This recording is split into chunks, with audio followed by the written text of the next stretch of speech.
안녕하십니까. 저는 지금 나이 60대 후반을 향해 달려가고 있는 정말 순둥순둥한 아들을 키우는 일에 평생을 다 바친 여성입니다. 제 인생 최대의 업적이 아들을 키운 일이라서 아들 이야기를 꺼낸 것은 아니지만 제가 오늘 들려드릴 이야기의 주인공이 다름 아닌 우리 아들이기에 인사말의 이야기를 덮어보았습니다.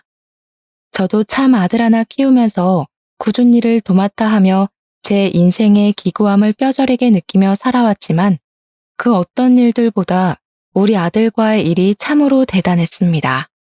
어떤 식으로 이야기를 풀어나가야 제 이야기를 들어주시러 온 여러분들에게 조금 더 생생하게 전달이 될지 고민이 깊은 밤입니다만 일단 한번 시작해 보겠습니다. 제가 서른을 질질 끌어봐야 여러분들의 인내심만 떨어뜨릴 테니 지금부터 진짜 제 인생 이야기, 정말 뒤통수 제대로 맞춘 그 이야기를 시작해 보겠습니다. 저희 아들은 앞서 이야기를 드렸다시피 상당한 순둥이였습니다. 우는 법조차 잊어버린 아이처럼 항상 방싯방싯 웃기만 하는 그런 아이였습니다. 제가 아주 어린 나이에 시집을 오게 되어서 우리 아들을 낳게 되었는데요. 정말 제가 아들을 낳지 않았더라면 어떤 취급을 받았을지 상상조차 하고 싶지 않습니다. 왜 제가 이런 생각을 하는지 궁금하시죠? 바로 저희 시모가 정말 대단한 사람이었기 때문이었습니다. 드라마에나 나올 법한 그런 엄청난 사람이었죠. 딱 어떤 이미지인지 떠오르지 않으십니까? 저희 시모는 정말 시집살이의 대가라고 해도 부족할 만큼 어마어마하게 저를 괴롭히던 사람이었습니다. 결혼을 하고 따로 분가를 했던 것이 아니라 남편과 저는 시댁에서 시모를 모시고 함께 살았었는데 한겨울에도 뜨거운 물로 설거지를 해본 적이 없었을 정도였습니다. 저희 시댁에서 항상 구박을 받아야만 했던 처지로 본인의 아들을 꼬드겨 어린 나이에 시집을 오게 된 못된 며느리 그 이상도 이하도 아닌 존재였습니다. 매일같이 저는 밥을 하는 기계이자 집안을 청소하는 기계였고 시댁에서 지내고 있는 1년에 15번 올리는 제사 준비는 전부 제 몫이었습니다. 시모는 저에게 매일같이 귀에 딱지가 않도록 했던 말이 있었는데 그 말은 저의 마음을 좀 먹기도 하고 상처를 입히기도 했습니다. 너는 태어나서 잘한 일이라고는 떡두꺼비 같은 손주 녀석 낳은 일 말고는 하나도 없다. 네가 집안일을 잘하기라도 하니 뭘 하니? 늘 제사 준비를 할 때에도 이쪽 저쪽 부산스럽기만 하고 똑바로 하는 일이 하나도 없어. 네 부모는 널 낳고 미역국이나 제대로 먹었다냐? 어디 칠푼이 같은 년을 낳아서는 쫓겨나지만 않았으면 다행이다.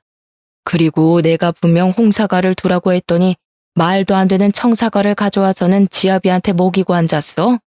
우리 아들은 홍욱을 더 좋아한다는 걸 몰라서 그래. 어디서 똑똑한 며느리 좀 얻어보나 했더니만 정신도 빠지고 나사도 하나 빠진 년이 굴러들어와서 자리를 차지고 앉았네. 아이고 내 속이야. 제가 대학은커녕 고등학교도 겨우 졸업을 하고 남편이랑 눈이 맞게 되는 바람에 번갯불에 콩 구워 먹듯이 아무런 준비도 하지 않고 결혼을 하게 되었었습니다. 처음부터 아주 마음에 들지 않는 며느리였다고 하시면서 저에게 별의별 막말을 다 하셨었습니다. 제가 정말 이 결혼을 하고 싶었었냐? 딱히 그런 것도 아니었습니다.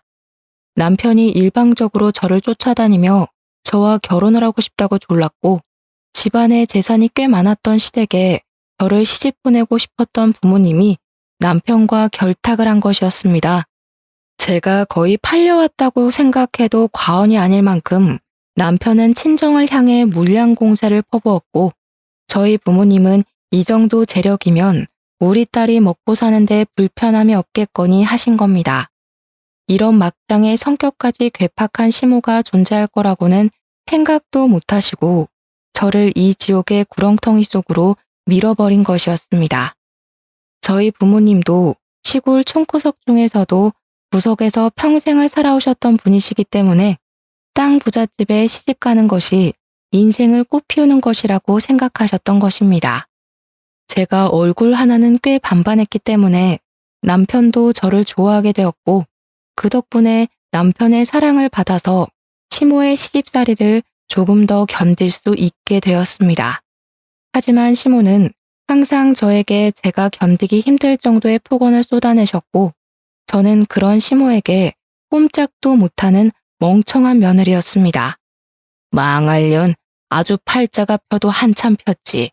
네가 이 집에서 청소하고 빨래하고 밥하는 거 말고 하는 게 뭐가 있어? 어디 죽상을 하고 집안을 돌아다녀. 번듯하게 대학이라도 나왔으면 모를까. 고등학교도 겨우 졸업한 주제에 우리 손주머리가 얼마나 걱정이 되던지. 우리 손주머리가 범상치 않으면 둘째는 다른 며느리 배에서 볼 테니 그런 줄 알고 살아. 항상 제 자존심을 깎아내리기 위해 애를 쓰시던 시모에게 정말 충격적인 사건이 일어나게 되었습니다. 그것은 바로 밭일을 하고 막걸리를 한 잔 걸친 뒤 평소와 다름없이 경운기를 운전하던 남편이 사고를 당하게 된 것입니다. 남편의 경운기는 논으로 대굴대굴 굴러 처박히게 되었고 그 경운기에 타고 있던 남편은 경운기 밑에 깔리게 되면서 빠져나오지 못하고 논두렁에 처박혀 죽은 것입니다. 게다가 남편의 음주운전으로 인한 사고였기 때문에 저희 가족은 아무런 보상조차 받을 수 없게 되어버렸습니다. 남편이 그렇게 허망하게 하늘나라로 떠나버리자 시모는 그 모든 책임이 다 저에게 있다는 것 마냥 저를 더 괴롭히기 시작하셨습니다. 도대체 네 인생이 얼마나 드세길래 하나뿐인 우리 아들의 목숨까지 이렇게 일찍 보내버리냐는 말이야. 내가 속이 터져서 못 살겠다 정말. 어머님, 저도 남편을 잃은 불쌍한 여자예요. 어떻게 남편의 상이 끝나자마자 그런 소리를 저에게 하실 수 있어요? 네가 지금 우리 아들 없다고 나한테 바락바락 대드는 게야? 어디 시어미가 하늘 같은 줄도 모르고 고개를 빳빳하게 들고 대들어? 네가 우리 아들 잡아먹은 거라는 걸 내가 모를 것 같아서 이래? 우리 아들이 이렇게 허망하게 갈 아이가 아니었다고. 시모는 저에게 제가 남편을 잡아먹어서 이사달이 난 것이라고 했습니다. 저는 그런 시모의 모진 구박을 다 견뎌내면서 아들을 키워내야만 했습니다. 그 집을 아들과 함께 도망쳐 나왔더라면 참 좋았겠지만 제 수중에 돈이라고는 합의조차 없었고 친정도 비빌 구석이 되어주었던 것이 아니라서 버틸 수밖에 없었습니다. 우리 아들이 한 살 한 살 더 먹어 시모의 꾸짖음이 부당하다는 것을 깨닫게 되자 제 편을 들어주기 시작했는데 그때마다 시모는 알아눕기 시작했습니다. 방바닥에 드러누워서 내가 일찍 죽어야지, 내가 우리 아들 곁으로 가야지 하시며 거짓 눈물을 흘려대니 결국에는 제가 사과를 하고 마는 상황이 반복되었습니다. 그렇게 몇 년의 세월이 더 지난 어느 날, 자꾸만 깜빡깜빡 하시던 시모가 치매라는 몹쓸병에 걸리게 되었다는 걸 알게 되었습니다. 시모는 남편의 죽음을 잊어버리고 한겨울에 남편을 찾으러 가야 한다면서 뛰쳐나갔다가 길에서 봉변을 당하고 말았습니다. 저를 그렇게 괴롭히던 사람이 이토록 허망하게 한 줌의 재가 될 거라는 생각을 못했었기에 저는 허탈한 기분까지 들고 말았습니다. 시모가 꽁꽁 싸매고 있던 모든 재산이 어이없는 죽음으로 인해서 모조리 다 저에게 상속이 되었고 저는 고등학교에 입학한 아들과 둘이 살게 되었습니다. 중학교 때까지만 해도 아들이 시골 동네에서도 영재 소리를 듣는 천재였기 때문에 과감하게 저는 물려받은 땅이며 집이며 모두 정리를 하고 서울로 상경을 하게 되었습니다. 저는 시모의 재산이 그렇게 많을 거라고 생각을 해본 적이 없었는데 땅을 다 팔고 나니까 돈이 꽤 되더라고요. 한순간에 큰 재산이 생긴 저는 그 돈을 들고 서울에 있는 학군이 좋다고 소문이 난 동네에 자리를 잡고 아들의 뒷바라지를 시작하게 되었습니다. 여기서 제가 생각하지 못한 문제가 하나 발생하게 되었는데 저희 모자가 살던 곳이 강원도 깡촌 시골 쪽이었습니다. 그러다 보니 동네의 모든 사람들이 심한 강원도 사투리를 사용했었고 저희 모자 또한 강원도 사투리에 익숙해져 있었기 때문에 서울 말씨를 전혀 사용하지 못했었습니다. 고등학교를 서울로 전학을 가게 되었고 아들은 학급을 배정받고 처음으로 인사를 나누자마자 같은 반 아이들에게서 시골 냄새가 난다며 놀림을 당하기 시작했습니다. 우리 아들이 싫은 소리를 한 번도 하지 못하는 순둥이였기 때문에 그 놀림을 고스란히 다 받으면서 학교 생활을 하기 시작한 것입니다. 급식에서 감자라도 나오게 되면 우리 아들에게 그 못된 놈들이 글쎄 강원도에서 왔으니 감자나 먹으라면서 그 반찬들을 전부 아들 식판에 쏟아부었다고 하더라고요. 항상 모진 일은 우리 아들에게 시키기 일쑤였으며 성적이 잘 나오는 우리 아들에게 시골에서 온 주제에 공부를 잘하는 게 이상하다며 컨닝을 의심했다고 하더라고요. 의심으로만 끝이 났으면 다행인데 그걸 담임 선생님에게 일러바쳐서 우리 아들은 졸지에 시험을 컨닝했다는 의심을 사게 되었고 진땀을 빼기도 했습니다. 우리 아들은 학교에 출석을 하면 할수록 점점 더 의기소침해지는 것도 모자라 시름시름 앓는 지경까지 이르렀고 저는 그런 아들에게 무슨 일이 일어나고 있는지 전혀 짐작도 못하고 있었습니다. 시골에서 왔다고 소라도 키웠던 것 아니냐고 소똥 냄새가 난다고 놀리고 교과서를 찢는 행위 또한 기본이었고요. 청소를 하는 날이면 우리 아들에게 모조리 다 맡겼다고 하더군요. 착한 우리 아들은 찍소리 한번 못하고 더 큰 보복을 당할까봐 무서워 그 못된 놈들이 시키는 대로 착실하게 잡일을 하고 있었고요. 불량 학생들이 피우는 담배도 우리 아들 주머니에 몰래 넣어놓거나 피우던 담배로 우리 아들을 괴롭히는 행위도 했었습니다. 저는 정말 까마득히 몰랐습니다. 우리 아들 팔에 있는 화상 자국을 보고 뭐냐고 물어본 적은 있었지만 그저 다쳤다는 아들의 말을 믿고 넘어갔습니다.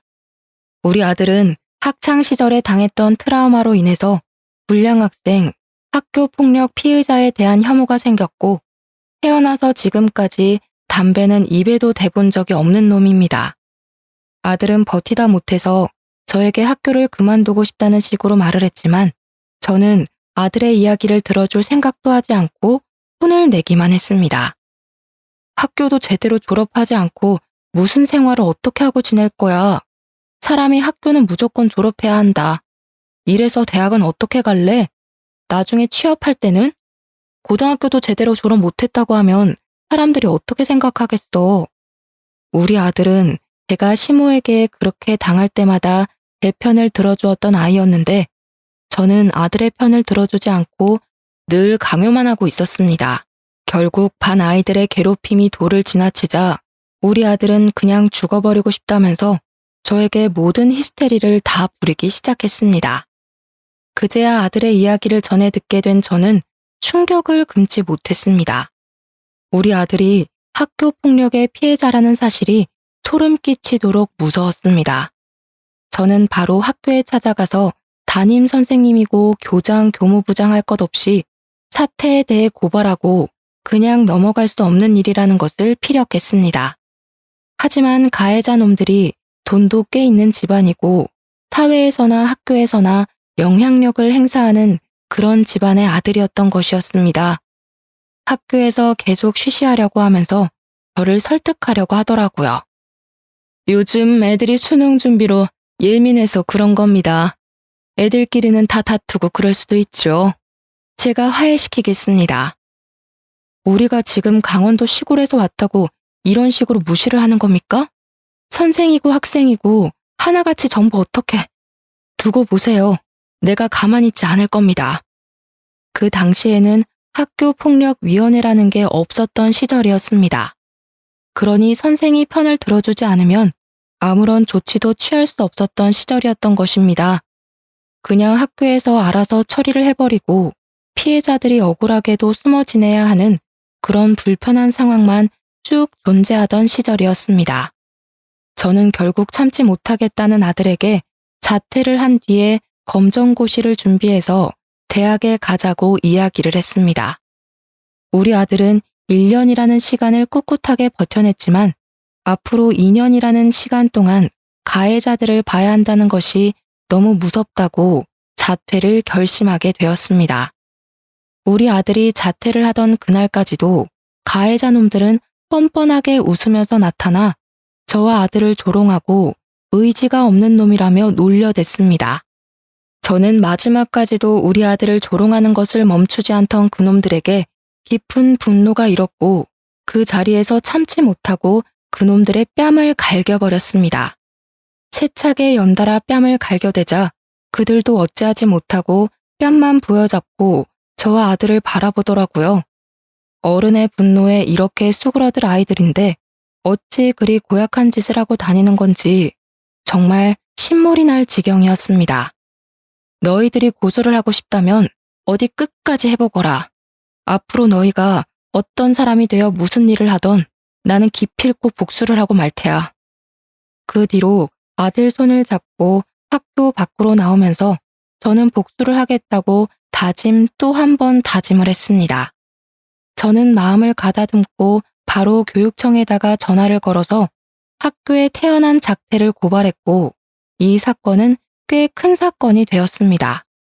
저희 모자를 취재하겠다는 기자도 나타났고 학교 폭력을 당했던 사람들이 그동안 쉬쉬하면서 지내기 바빴는데 그 일로 다들 고개를 들고 일어서기 시작했기 때문이었습니다.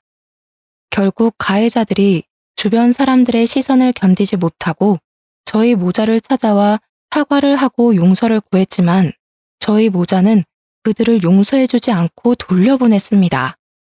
학교에서 피해자인 우리 아들 편을 들어주지 않았던 교사들은 대거 물거리가 되고 우리 아들은 마음을 다잡고 검정고시를 준비하게 되었습니다.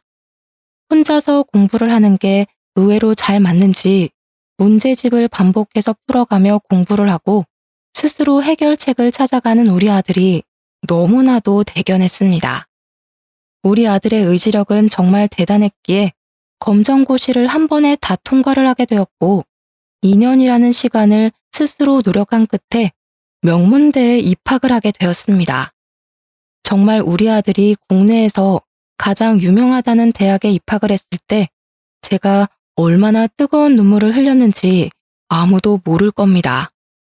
우리 아들은 학교 생활을 참으로 열심히 했고 군대도 건강하게 무사하게 다녀왔으며 대학을 졸업한 이후 탄탄대로의 길을 걷게 되었습니다. 바로 남들이 전부 가고 싶어하는 대기업에 취업을 하게 되었기 때문이었습니다. 정말 얼마나 대견하던지 우리 아들의 어깨를 절로 쓰다듬게 되더라고요. 물론 저희가 먹고 사는데 지장이 없을 만큼의 재산을 물려받긴 했지만 그래도 사람이라면 응당 일을 해야 하지 않겠습니까? 아들은 앞으로 자기 걱정을 할 일은 없을 거라며 큰 소리를 떵떵 치는데 너무나도 대견했습니다. 그렇게 몇 년이라는 시간이 흐르고 흘러서 우리 아들이 34살이 되었을 때 갑자기 저에게 소개를 시켜주고 싶은 사람이 있다고 하는 게 아니겠습니까? 저는 그냥 친구인 줄만 알았지 그 사람이 여자친구일 것이라는 생각은 전혀 하지 못했었습니다.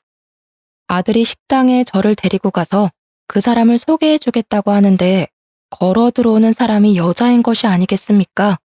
너무 예쁘고 사랑스럽게 생긴 여자였는데 저는 예상치 못한 일에 너무나도 당황스러웠습니다.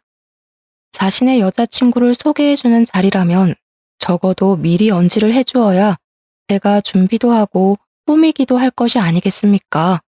거기다가 저는 아들에게 여자친구가 있다는 소리도 들어보질 못했고 이렇게 예쁜 여자가 아들의 여자친구일 것이라는 걸 상상도 하지 못했습니다. 제가 당황함에 놀라서 물을 엎지르게 되었는데 아들이 멋쩍어 하면서 저에게 놀랐냐고 물어보더라고요. 물이 뚝뚝 흐르는데 휴지를 꺼낼 생각도 못하고 우왕좌왕하는 사이에 그 아가씨가 가방에서 손수건을 꺼내서 제 옷에 묻는 물을 닦아주더라고요. 어머님, 그냥 물이라서 다행히 얼룩은 지지 않겠어요. 축축하시죠? 손수건 덧대고 계시면 덜 축축하실 거예요. 저는 정말 천사가 내려온 줄 알았습니다. 손수건을 들고 다니는 여자라니 정말 첫인상부터 마음에 쏙 들었습니다. 아들이 저에게 사귀고 있는 여자친구고 꽤 오래 만났다면서 결혼을 준비하려고 한다며 인사를 시키는 자리라고 하더라고요. 물론 당장 일이 있어서 하겠다는 건 아니고 천천히 결혼을 전제로 만나기로 했기 때문에 언젠가는 결혼을 하고 싶은 여자라고 저에게 꼭 소개를 시켜주고 싶었대요.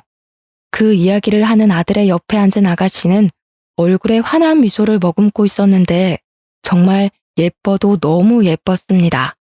저에게 어머님 잘 부탁드려요 하는데 더 볼 것도 없다. 최고의 며느리감이다 하는 생각이 들었습니다. 아가씨는 자기 이름이 김민지며 꽃집을 운영하고 있다고 소개를 하는데 정말 100만 불짜리 조건이 아닐 수 없었습니다. 내가 참 우리 아들 어릴 적에 시어머니한테 시집살이를 아주 호되게 당하면서 살았어. 나는 절대로 시집살이 같은 거 안 시키겠다고 마음먹었다. 혹시 그런 게 걱정이 된다면 걱정도 하지 말라고 미리 말하는 거야. 내가 무조건 예뻐해주고 사랑해줄게. 그러니까 예비 며느리가 글쎄 눈물을 막 글썽거리면서 자기가 사실은 조실 부모를 하는 바람에 외롭게 자랐다고 저 같은 사람이 자기의 시모가 되면 행복할 것 같다고 하더라고요. 그때 우리 예비 며느리를 보면서 그 어떤 일이 있어도 이 아이의 편이 되어줘야겠다고 결심을 하게 되었습니다. 그 뒤로 저는 예비 며느리를 참 자주 만나게 되었습니다. 제가 심심해할까봐 며느리가 운영하는 꽃집에 저를 불러다가 꽃꽂이를 하는 방법을 알려주기도 했고, 제가 새로운 전자기기를 사면 사용 방법을 세세하게 알려주기도 했습니다. 무엇보다 제가 혼자서 뭘 하는 게 어색해서 집에만 콕 틀어박혀 있는 편이었는데 우리 예비 며느리가 저를 이곳저곳 엄청나게 데리고 돌아다녀 줬습니다. 전시회도 보여주고 난생 처음 동물원이라는 곳에 가서 구경도 하고 저는 정말 사는 게 바빠서 그런 여가 생활을 즐겨본 적이 없었기에 너무나도 신기했습니다. 예비 며느리가 저를 데리고 어딜 가겠다고 말이라도 꺼내면 저는 설레는 마음에 밤잠을 설치기까지 했을 정도였습니다. 사는 게 바빠서 우리 아들을 데리고도 그런 곳을 한 번도 방문해 본 적 없었는데 말년에 정말 호강하는 게 아닐 수 없었습니다. 그렇게 6개월이라는 시간이 지나면서 저와 며느리의 사이는 정말 딸과 엄마처럼 두말할 거 없이 돈독한 사이로 발전을 하게 되었습니다. 어머님, 저 정말 어머님 같은 분을 만나게 되어서 너무나도 기뻐요. 평생 제가 효도하면서 잘 모시고 살게요. 우리 지금처럼 평생 행복해요. 어머님을 알게 되어서 부모님께 받지 못한 사랑을 받은 기분이고 저에게도 진정한 가족이 생긴 것 같아요. 정말 감사합니다. 아니다. 나도 아들 하나 키우면서 답답한 날도 있고 속이 상하는 일도 여럿 있었는데 정말 딸 같은 며느리를 얻게 되어서 너무나도 기쁘구나. 우리 사이 변치 말고 앞으로도 항상 서로를 배려하면서 슬픈 일, 기쁜 일 모두 나누며 살았으면 좋겠다. 정말 그이 덕분에 제가 어머님을 만나게 되었어요. 하늘에 계신 부모님께서도 제가 이렇게 멋진 시어머니를 만났다는 걸 보시면 너무 좋아하실 거예요. 제가 정말 잘할게요. 어머님 아프지 마시고 저희와 함께 오래오래 살아요. 우리 며느리는 얼마나 말도 예쁘게 하는지 그 말을 하면서 눈물을 글썽거리는데 저도 눈물이 절로 나는 기분이었습니다. 태어나서 시집살이고 고생했던 그날들이 주마등처럼 지나가면서 우리 며느리에게는 그런 고통을 절대로 주지 않겠다고 다짐하고 또 다짐했습니다. 이렇게 예쁜 아이 얼굴에 그림자라도 드리울까 최대한 연락도 아껴가며 하며 며느리의 기분을 맞춰주려고 얼마나 노력을 했는지 모릅니다. 세상에 이런 천사를 만나게 해주셔서 하늘에 감사를 드리며 지내기를 수개월. 예비 며느리는 저의 진짜 며느리가 될 준비를 마치게 되었습니다. 결혼식 전날 제 손을 잡고 이제 진짜 가족이라고 말을 하는데 참 주책맞게도 제가 아들과 며느리 앞에서 엉엉 울어버렸지 뭡니까. 제가 일군 재산은 아니지만 우리 자식들 그리고 언젠가 만나게 될 손주들을 위해 모조리 쏘아붓겠다고 약속까지 했습니다. 남들은 아들이 결혼할 때 섭섭한 마음이 든다고 하던데 저는 며느리가 너무 예뻐서 그런 생각 자체가 들지 않더라고요. 고맙다는 생각, 행복한 생각에 젖어서 무슨 일이 있어도 이 아이들의 든든한 벽이 되어주겠다고, 평생 지켜주겠다고 스스로에게 맹세를 했습니다. 제가 남편을 잃고 갖은 구박에 고생을 하면서도 버텨낼 수 있었던 제 전부였던 우리 아들. 아들을 키우는 동안 얼마나 고생을 했었는지 결혼식 전날이 되니 하나하나 되짚게 되더군요. 그렇게 한 번 더 눈물을 흘리며 잠이 들었고, 다음날 눈이 조금 붓긴 했지만 비싼 미용실에 가서 예쁘게 화장도 받고 결혼식장에서 손님을 맞이하게 되었습니다. 며느리네 부모님이 사고로 돌아가시고 저도 남편이 없었기에 인사를 받을 사람이 저뿐만이었다는 게 조금 외롭게 느껴지긴 했지만 좋았습니다. 꿋꿋하게 손님으로 와주신 모든 분들께 인사를 드리고 잠시 화장실에 가서 볼일을 보는데 세면대에서 두런두런 말소리가 들리더라고요. 보영이가 결혼을 한다니까 뭔가 이상하지 않냐? 그러게. 과거 청산 싹 하고 이렇게 결혼한다고 하니까 웃기지 뭐야? 진짜 아무도 모르게 과거 청산이 된다는 게 신기해. 요즘은 숨기려면 못 숨기는 게 없다고 하잖아. 아무튼 보영이한테 인사나 하고 가자. 여기 뷔페 비싸다고 하던데.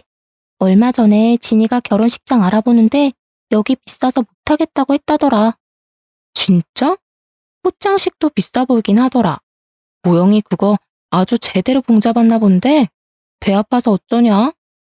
다른 층에서 결혼을 하는 여자의 이야기인지 제 며느리와는 전혀 상관없는 이야기이긴 했지만 은근히 귀에 거슬리는 건 어쩔 수 없더라고요. 누군지는 몰라도 저희 며느리와 달리 이런 식으로 험담의 대상이 되다니 참 불쌍한 인생을 살았구나 싶은 마음이 들고 그 여자의 혼주가 될 사람들이 불쌍해서 찝찝했습니다. 우리 며느리처럼 참하고 예쁜 사람을 맞이했어야 했는데 보영이라는 여자를 며느리로 맞이하는 사람은 참 힘들겠다 하면서 과거가 뭔지 궁금해지더라고요.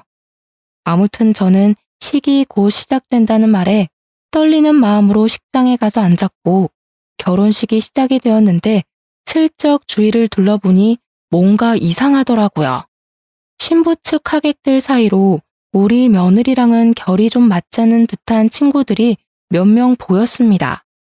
우리 며느리를 항상 맏며느리에 어울리는 단정한 차림으로만 다녔었는데 신부 측 하객에는 파이기도 하고 짧기도 한 옷들을 입은 사람들이 보여서 조금 놀랬습니다.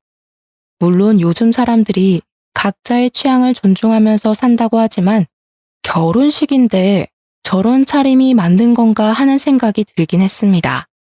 아무튼 결혼식은 별탈 없이 무사히 잘 끝났고 신혼여행을 가는 아들 부부를 배웅하고 집에 오니까 은근히 적적하더라고요. 가까운 곳으로 신혼집을 얻어서 나가긴 했지만 앞으로 혼자 지내야 한다고 생각을 하니 이상하게 집이 크게 느껴지고 조용한 집이 낯설게 느껴졌습니다. 아들이 말이 많은 성격은 아니긴 했지만 사람의 온기가 있다가 사라지니 뭔가 울적해지는 마음을 숨길 수 없었습니다. 그래도 하나 다행이었던 건 우리 며느리가 저를 극진히 챙겨서 앞으로도 이런 외로움을 느낄 날이 며칠이나 있겠나 생각이 들었다는 겁니다. 하지만 아들의 결혼 생활을 제 예상과 전혀 다른 방향으로 흘러가고 있었습니다. 매주 주말마다 저와 데이트를 즐기고 별일이 없어도 제가 뭘 하는지 궁금해하면서 연락을 했던 며느리가 저에게 연락을 완전히 뚝 끊어버린 것입니다.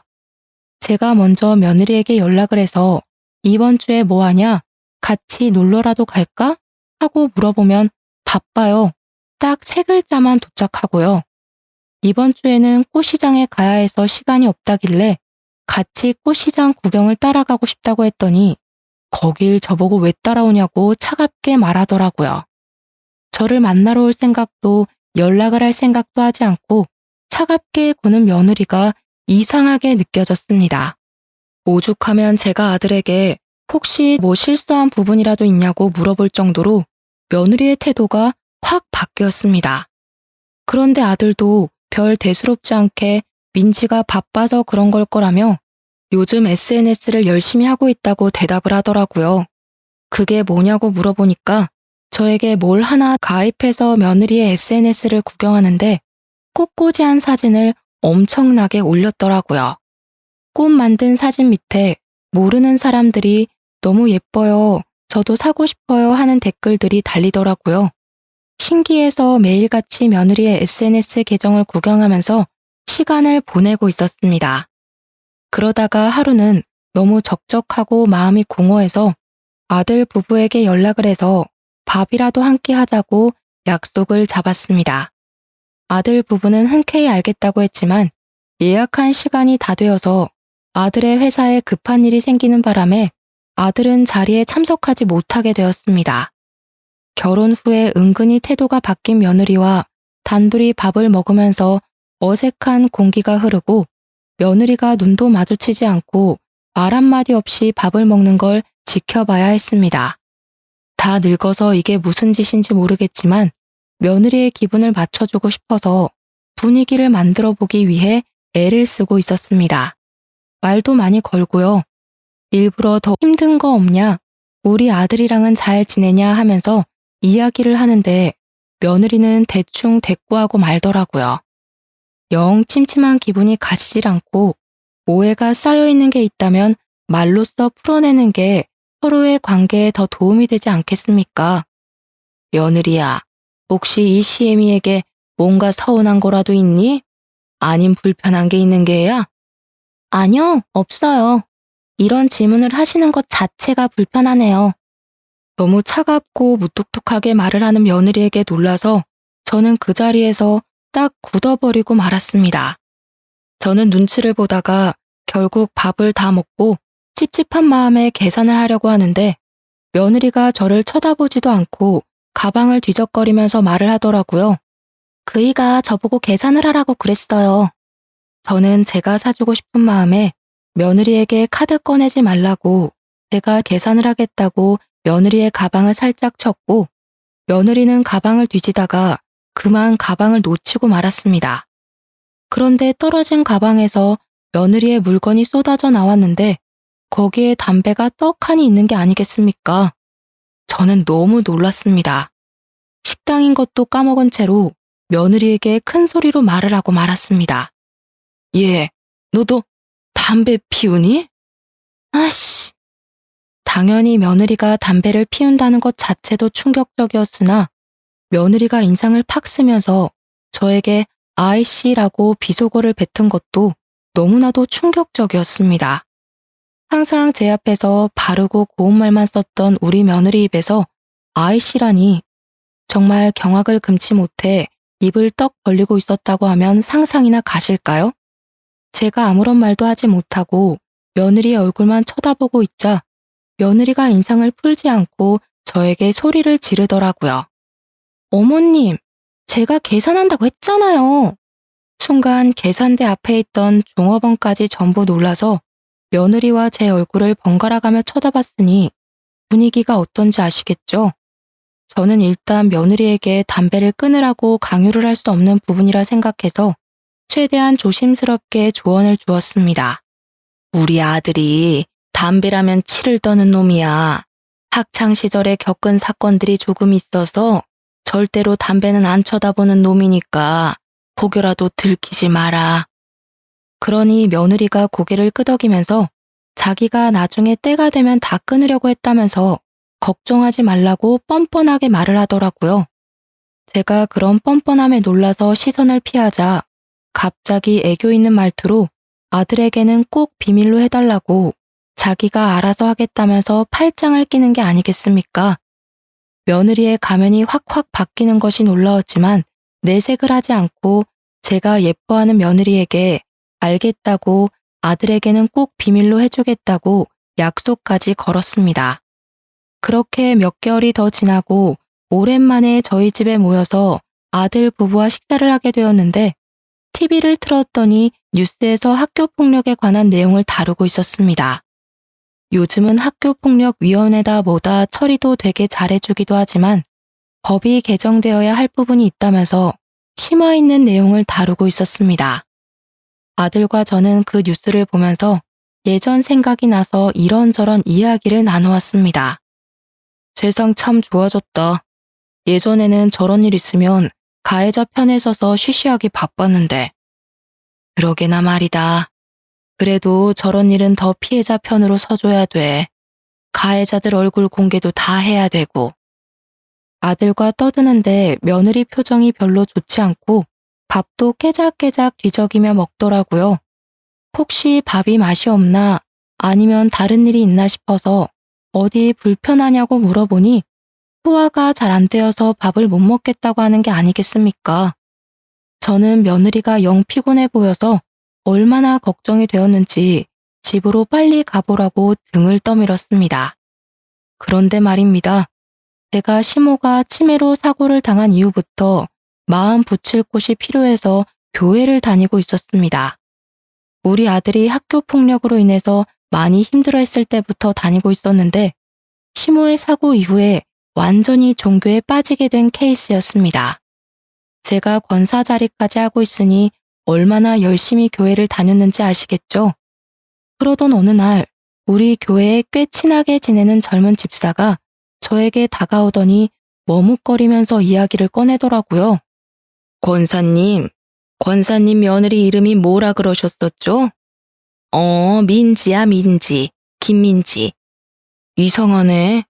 이거 권사님 며느리 아니에요? 그러면서 사진을 보여주는데 학창시절 사진이랑 최근 사진이 있는데 저희 며느리 얼굴이더라고요. 친한 집사가 우리 아들 결혼식에 왔다가 며느리 얼굴을 봐서 기억하고 있었더라고요. 그런데 이런 사진이 왜 떠 있는가 싶어서 저는 집사에게 물어보았습니다. 근데 이게 뭐야? 왜 우리 며느리 사진을 김 집사가 가지고 있어? 집사는 저에게 휴대폰을 내밀면서 여기 적힌 내용들을 읽어보라고 하더라고요. 뭔가 싶어서 보는데 글쎄 우리 며느리가 학교폭력 가해자라는 고발글이 아니겠습니까? 누군가가 익명으로 올린 글이었는데 플라워숍을 운영하고 있는 김보영을 고발합니다 하는 글인 것이었습니다. 피해자는 우리 며느리가 중학생 때부터 담배를 피우고 불량 학생들과 어울려 다니면서 술도 먹고 오토바이도 타고 교복도 줄이고 친구들 돈도 뺏었다고 했습니다. 학교도 잘 안 나가고 양아치로 살다가 갑자기 어느 날 개명을 하더니 꽃집을 열어서 천상 여자인 척하면서 장사를 한다고 말입니다. 플라워숍이 장사가 잘 돼서 자꾸 이곳저곳 끼글이 보이는데 그때 받았던 피해가 아직 트라우마로 남아있어서 너무나도 괴롭다는 내용이었습니다. 자세하게 내용을 적어놨는데 어찌나 생생하고 무섭고 소름이 끼치던지 저희 아들의 지난 과거가 떠오르더라고요. 제가 손을 벌벌 떨면서 글을 읽고 있자 집사가 저에게 이혼이라도 시켜야 하는 거 아니냐고 이런 무서운 여자를 어떻게 며느리로 데리고 사냐고 하더라고요. 이게 거짓말일 수도 있지 않나? 익명 게시판인데다가 피해자가 누군지도 모르고 이상하잖아. 그러자 집사가 저에게 하는 말이 피해자가 자기 건너 아는 분의 딸이라고 하는 게 아니겠습니까? 그 피해자는 아직까지도 정신과에서 치료를 받아야 하는 수준이라며 학창 시절의 기억 때문에 일상생활이 어렵다고 하더라고요. 그 순간 머릿속을 스치는 기억이 있었습니다. 김보영, 보영. 결혼식 날 화장실에서 들었던 그 이름이었던 것입니다. 과거를 청산했다는 보영이 그게 바로 우리 며느리였던 것입니다. 저는 피해자를 만나보고 싶어 김 집사를 통해 말을 전했고 용기를 내어 찾아가게 되었는데 한눈에 봐도 그 피해자가 너무나도 피폐해 보였습니다. 우리 며느리에게 당했던 일을 줄줄이 이야기를 하는데 제 눈에서도 눈물이 멈추지가 않을 정도로 고통스러운 이야기였습니다. 중고등학교 때 우리 며느리에게 당했던 일들을 기록해놨다며 저에게 일기들을 보여주는데 정말 대단하다고 느낀 것은 말입니다. 그 시절 학교 폭력에 대해 무지했던 시절임에도 폴라로이드 사진기로 상처를 하나하나 다 찍어 놓았다는 것입니다. 나중을 위해서 기록이 필요했다며 상처를 입은 모든 부위의 사진을 기록해 두었더군요. 저는 피해자에게 이 증거물을 빌려줄 수 있겠냐고 물었고 피해자는 고민 끝에 저에게 복사본을 주겠다고 했습니다. 저는 우리 아들 또한 학교 폭력으로 고통을 받았던 피해자였기 때문에 이 사건을 가족이라고 감싸기만 해서는 안 된다고 그냥 넘어가지 말아야 한다는 생각이 들었습니다. 그래서 저는 그 자료를 들고 우리 아들을 찾아가게 되었고, 아들은 영문도 모르고 일기를 받아들여 읽었다가 경악과 분노에 온몸을 부들부들 떨었습니다. 저희에게 처음 보여주었던 모습과는 너무 다른 이중적인 행동에 치를 떨었어요. 나는 저런 소름 끼치는 아이를 며느리로 받아줄 수 없다. 이혼하지 않으면 당연히 너도 보지 않을 거고 재산도 한 푼 물려주지 않을 테다. 고통을 받은 아이들을 위해 돈을 기부하고 죽어버릴 테니 그런 줄 알고 이혼해 당장. 아들 또한 저와 생각이 같았는지 이혼을 하겠다고 고개를 끄덕이더라고요. 저는 피해자에게 진심으로 사죄를 하고 이 사실을 알렸고, 피해자는 며느리가 당하는 꼴을 보고 싶다며 용기 내서 마주하고 사과를 받고 싶다고 했습니다. 저는 피해자와 아들 집에 찾아갔고, 며느리는 피해자를 알아본 것인지 눈이 엄청나게 흔들리기 시작했습니다. 며느리에게 피해자가 쓴 일기를 던져주니까 전부 다 생생하게 기억이라도 나는 것인지 갑자기 무릎을 꿇고 악어의 눈물을 흘리기 시작했습니다. 여보, 어머님, 이거 다 제가 철없던 시절에 아무것도 모르고 한 짓이에요. 피해자는 어이가 없어 했고, 저와 아들 또한 며느리를 질책하듯이 바라보았습니다. 한참을 무릎을 꿇고 자기 변명을 하며 잘못했다는 소리는 단 한 번도 하지 않던 며느리가 저희도 꿈쩍하지 않자 갑자기 무릎을 툴툴 털며 일어나더라고요. 그러고는 정말 사람으로서는 할 수 없는 말을 뱉어냈습니다. 이게 벌써 몇 년 전 일인데 아직까지도 들먹이면서 사람 피곤하게 해? 그래, 미안해. 근데 너도 문제 있는 거 알지? 피해망상에 찌들어서 아직까지 내 탓하고 사는 거 좀 그렇다. 막말로 네 인생 말아먹은 건 넌데 왜 내 탓을 하고 그래? 제가 글쎄 그 말에 눈깔이 돌아서 아들이 처음 내주었던 커피잔을 들어 며느리의 얼굴에 커피를 확 부어버렸습니다. 이 배응망덕한 계집애 같으니라고. 이 못된 년. 감히 이런 씻을 수 없는 상처를 줘놓고 뭐라고? 피해자 탓을 해? 이 죽일 년, 이 망할 년. 너 같은 건 사회에 발 디딜 수 없게 만들어야 해. 며느리는 갑자기 비에 젖은 생쥐꼴이 된 것이 수치심이라도 들었는지 얼굴이 붉어지며 발악을 하기 시작했습니다. 세상에, 약한 사람이 죄지.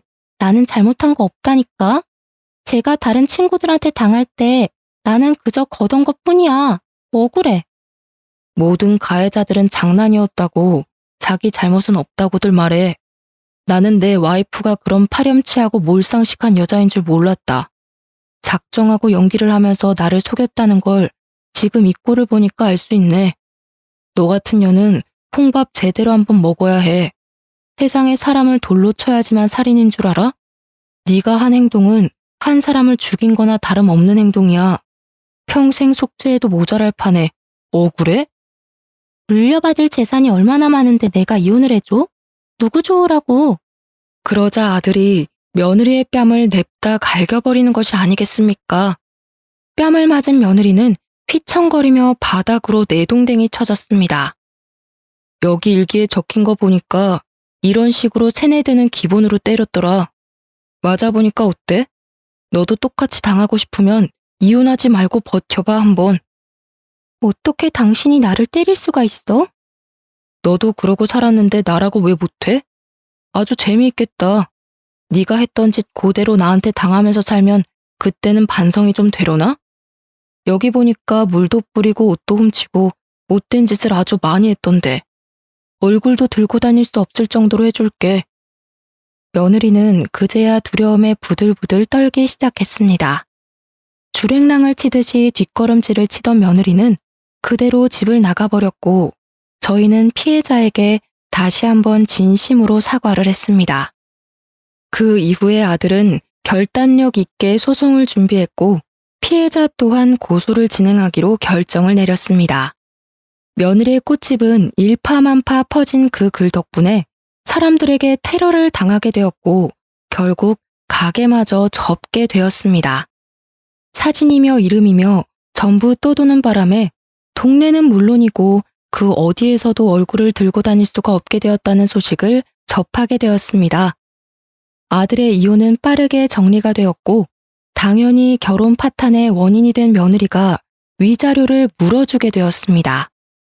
피해자의 사건은 일부 승소 결과만 나오게 되었고 전체 판결은 아직 나오지 않았지만 무리 없이 승소할 것 같다는 소식을 전해주었습니다.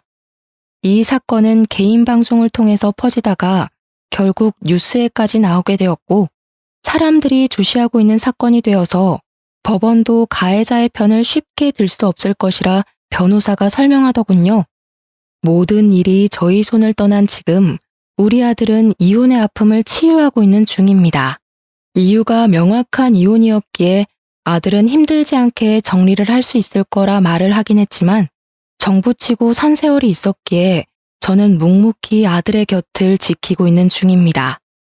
우리 아들이 전부 다 훌훌 터는 그날 아들과 함께 학교 폭력으로 인해 고통을 받은 피해자들을 위해 기부도 할 생각입니다. 앞으로는 죄를 짓고 사람들의 마음을 짓이긴 놈들이 전부 벌받는 세상이 오길 기다려보겠습니다. 여러분들 또한 다른 사람 마음에 상처 주지 마시고 상처를 입으셨다면 새살이 돋아날 때까지 본인의 마음을 단단하게 잡으시길 바라겠습니다. 제 이야기는 여기까지입니다. 들어주셔서 정말 감사합니다.